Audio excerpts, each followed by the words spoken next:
we got a fun topic. Okay, this is from the Senate Judiciary Committee.com, Mhm. judiciary.senate.gov, so it's a pretty good source. Grassley exposes Biden's FBI for targeting nearly 100 Republican groups and individuals. Basically, what he's saying is we're talking about Arctic frost. That's the name of the program. This is they love their creative names Yeah. when they're going after us. Arctic frost wasn't just a case to politically investigate Trump. It was the vehicle by which partisan FBI agents and the Department of Justice prosecutors could achieve their partisan ends and improperly investigate the entire Republican political apparatus. Alan, that includes you. Well, You I are a didn't want. I contributor. wouldn't want to be excluded. Well, congratulations. Thank you. Grassley's oversight sparked widespread reaction. Why was the wonderful Turning Point USA, Charlie Kirk's organization, under investigation by deranged Jack Smith in the corrupt and incompetent Biden administration? They tried to force Charlie and many other people and movements out of business.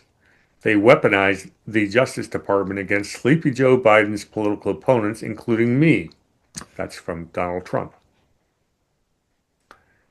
You start going into the details of this. I mean, Okay. Can I make one comment first? please do. Go back to the first sentence paragraph after Washington. This sets what this information is coming from. Senate Judiciary Committee. Read that. Senate Judiciary Committee Chairman Chuck Grassley this week released a whistleblower documents revealing the Biden Federal Bureau of Investigation targeted 92 Republican organizations and individuals as part of its sweeping Arctic frost investigation against President Donald Trump. There you go. Thank you. That kind of sets it. Well, what this is all about, we can go through all the details of this if you want, but what this is really all about is these Republican organizations that he's mentioning had the audacity to notice that there might have been a few interesting anomalies in the 2020 election, and they wanted it to be looked into. Okay, call me crazy. I think that's a reasonable thing. Don't you? We're not election deniers because, Lord have you, we've never had that in this country, or have we? The thing is, if something was run very proper, right, Hmm? and there was no problems, then why would anybody object to a review of it? Hmm? Now, let's talk about how much in some aspects people care about following the rules. Alan, let me stop you right there Okay. before you jump into that. Now, you are a forensic accountant, Yes. and some of your clients have been audited. And one of your jobs is to provide information to the auditors. And I've been audited. Okay. They asked me questions. You know what I did? I said, here's all of my information. Ask any question you want. Here you have it. Right. Full open book. And you, as a forensic accountant, have been parts probably of both sides of that conversation. Am I right? I'm usually working in civil or bankruptcy cases as opposed to tax audits. But full transparency is usually the way to get out of jail free, right? If you've Well, done nothing wrong, you open your books. you look at the financial transaction records, and that's what I do, and I summarize the activity, and I can figure out where the money came from and where it went. Okay, so when I ask questions about, I don't know, Maricopa County, Arizona's elections, Hmm. they should open their books and let us look at them without any fight and not destroying records. Correct? Absolutely. They did the opposite. Well, so even if I'm not a conspiracy theorist Hmm. who thinks they stole the 2020 election. And by the way, I do think they stole it, so I'm not saying that. But even if I wasn't, I would have some questions. What's wrong with being transparent? And they do the opposite. Not only do they do the opposite, Alan, but this thing from Chuck Grassley just, they didn't not only not open their books, but they investigated the people asking legitimate questions. That is not what innocent people do. Well, if everything is fine, then there's no problem showing what happened, period. And saying that everything's fine, therefore you don't need to look, doesn't answer that question at all. So, do we think it's unprecedented for people to question elections in our 200 and almost 50-year-old republic? Tell me. Well, I'm about to show you something really fun. All right, give me 1 second. Mm-hmm. Just got to make sure I have this pulled up right. All right, go ahead and pontificate for a second. I want to make sure I got my screen share ready, Okay. and I don't have it quite ready yet. Well, the point is that for me is that it's almost if you're going to say that you don't get a look at what I have because I'm telling you everything was right, but then I'm going to use whatever tools are available to me to go after you. Uh, that seems to be not consistent. Yeah, If we're allowed to ask questions, and we're not. And if we ask questions, we shouldn't be censored off the internet.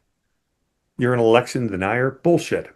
So let's talk about the history of election denialism, because well, apparently it was not invented in 2020. one quick point, we need to change the terminology as opposed to election denier, and that's a powerful statement. How about becoming an election verifier? Fine. So, one of the other shows I do quite often was with a brilliant woman named of Roxanne Colonel Towner Watkins, and she and I do just about a weekly show on her channel, The Colonel's Corner. Ooh, Roxanne Towner Watkins. I've had her on this show when you were gone. She was one of my guest hosts, cool. so the audience knows her a little bit. She's an expert, or she's become an expert, on Operation Gladio, which is the CIA's operations for regime change post World War II. And I've taken her in our combined show through the actual 18th and 19th century of America and how the the elites, the superclass of America, set up these institutions that created the CIA, et cetera. And these are the people we're actually fighting against. It's fascinating stuff. You really ought to, if you're watching right now, you should go look at our shows. You can find them all on my channel, War Space Hamster on Rumble. Look for the Shadow State series. We've done about 40 episodes on this. Wow. Yeah, I mean it's real good deep history and gets into a lot of fun constitutional stuff. And during that journey, we switched over to Yale's second biggest secret society, which is not Skull and Bones. We've already done all that, and yes, they're very bad.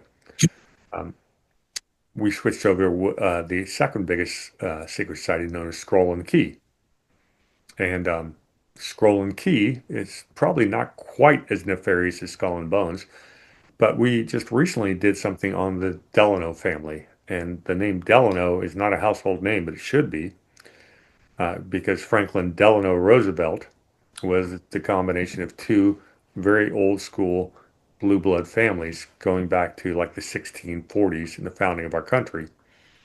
It turns out the Delanos really made their money through opium smuggling and Atlantic slave trade, etc., which most of your very pure blue blood families in American history were involved in, very few exceptions to that. Roosevelt's just got lucky to have bought 20 acres of land in what is now Midtown Manhattan. That being said, these are the blue blood families. They are the superclass. And so we did this show. But when we were talking about the Delanos, there's a very interesting guy that came out, a guy by the name of Columbus Delano. And I'm going to share a screen right now. And to prepare for this show, I just thought I'd do the short version of this. This is Grok, artificial intelligence. So take the information with a grain of salt because AI gets shit wrong all the time. And I asked Grok, how did Columbus Delano get his 1866 election reversed? Hmm, is he an election denier? And it says Columbus Delano, a Republican congressman from Ohio's 19th district, initially lost his reelection in the 1866 election Mm. by the name of George H. Morgan, and they successfully contested the results through a formal contested election process in the U.S. House of Representatives, leading to his seating in 1869. He actually served the rest of the term. Now, I'm not going to go into a ton of detail on this, but what you need to understand is the dirty elections we're dealing with today, people, are nothing compared to American history. The radical Republicans that put Lincoln into power, they had a group called the Know Nothings, and they were basically using pitchforks and rifles to force people to the polls. The Democrats were not much better. The Southern Democrats were dirty as all hell. I actually think the Northern Democrats were the worst electioneers. And this has been going, this is huge. You have Tammany Hall in New York. Yeah, you ever watched the movie? Alan, have you ever seen the movie Gangs of New York? No, I have not. Well, what it really describes is it's, Tammany Hall in New Hmm. York. And what you have is these people called ward bosses. You don't get a job when you come into a new American city in the late 1800s unless you talk to the ward boss. And for getting a job, these are the immigrants coming off the boat from Italy, Ireland, etc. The ward boss says you either get a job or you don't. And for that job, paying you just enough money to put a roof over your head and no more. Because we were talking about, slavery may have ended, but indentured servitude most certainly did not. You have to vote the way the ward boss wanted you to. This is electioneering in the 1800s, and it's 100% factual that this happened. Mm. The reason we went to the secret ballot, the only reason we have the secret ballot, is because if the ward boss tells you you got to vote Democrat or Republican, or you don't get a job, and therefore you starve, the only reason that if they knew how you voted, they could use that leverage. But if you have the secret ballot, all of that political leverage disappears. So the political corruption in the 1800s dwarfs what we're dealing with today. It's not even close. But this is a congressional seat that was overturned because they questioned how the election went. Election decided by a couple hundred votes. We actually have something more important than that. As I scroll down, the election of 1876 was Rutherford B. Hayes against Tilden. And I just want to read this. This is what Grok came up with. And I've done the history ad nauseum. I'm just going to give you the quick version here. The Hayes-Tilden controversy refers to the highly disputed U.S. presidential election of 1876, which pitted Rutherford Hayes against Tilden. The election, occurring amid the Reconstruction following the Civil War, was marred by allegations of fraud, voter intimidation, and partisan manipulation in several southern states. It wasn't just the southern states, Grok.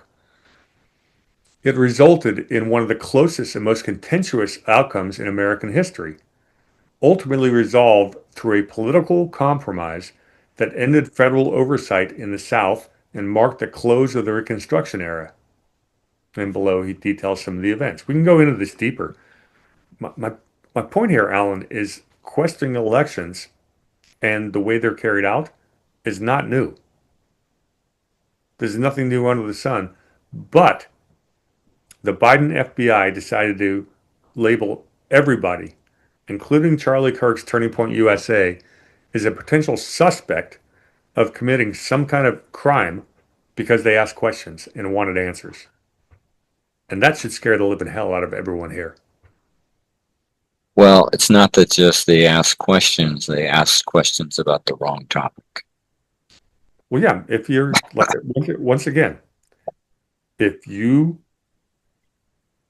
stole an election, manipulated votes, shut down counting at, 11 p.m., depending on where you are, in 5 different swing states, so the counting could keep going on while you spent an entire previous year suing states to allow more mail-in ballots, which we knew 10 years ago through the Jimmy Carter, uh, coalition that found that mail-in ballots are at higher risk. If you're the people that are on the wrong side of every one of these issues and you somehow, quote unquote, win an election and then censor and investigate using the full leverage of the FBI, anybody who has questions about that, boy, I tell you, there's a meme out there that said, "Are we the baddies?" Yeah, you're the bad guys. You are the bad guys. It's Thank you for bringing all this to our attention. It just really shows how vast the area is that we need to all get active in. Find something, share this information, Yeah, and definitely be loud and don't let them censor us. and work at having conversations about this. What I Exactly. That's all. Well, and that's exactly the reason they shut us down and not the reason we don't get to have conversations. And this goes back to 2021, January 7th, 2021, day after January 6th. The President of the United States of America had his Twitter account removed. There are dozens and dozens of politically right podcasters that had their YouTube accounts removed, their Twitter accounts removed. Their people were demonetized. You can't even bank. They were debanked, demonetized all across this country. And we've seen the evidence in Missouri v. Biden, et cetera, of the government colluding with private corporations to censor free speech in America. And this should never be allowed again. And our Supreme Court dropped the ball in Missouri v. Biden. It's now known as something versus, they've renamed the case. But we saw the Twitter files. We've seen the testimony in Missouri v. Biden. We know the government colluded with private entities to shut down anybody who had an opinion that went against their official narrative on COVID, on the election of 2020, on a number of other issues. It's not okay. And they're going to call us the fascists. They called Charlie Kirk the fascist because he wanted to ask freaking questions on legitimate things. but they And won't define the word, yeah, Alan, what's a woman? I actually know, Even around, which means I'm overqualified for the Supreme Court. apparently. You still get my vote. Thank you.